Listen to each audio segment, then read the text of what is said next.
Hey everybody, what is going on? I hope you guys are all doing well, and welcome to another tutorial video. In this video, I'll be explaining to you guys how you can edit HTML in cPanel, so let's get right into it.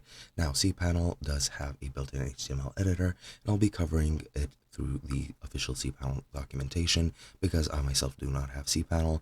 I don't have a website, I don't need cPanel, so I don't have the money to just blow on a site.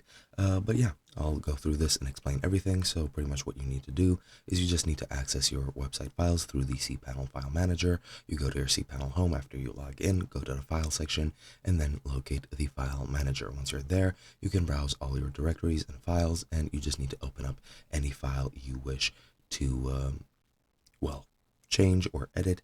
And you can use the visual WYSIWYG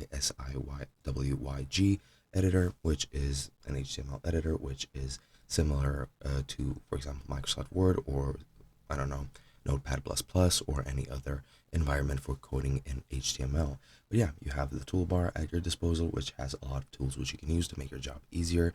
You can also insert form elements as well as images, and yeah, that is pretty much it. Once you edit them, the changes will be saved, and then that's pretty much it. However, I do recommend, if you're going to edit the HTML, I do recommend you download the files yourself and then edit them on your local device, or edit the copy through your device, and then test the changes out before you make anything public. Once you make the changes on your local device, you can use the file manager to just upload new files onto your server, and once you do that, you can just substitute the old ones for the new ones and have a new version of your site up and running. And that is basically it. Hope you guys enjoyed, and I'll be seeing you guys in another video.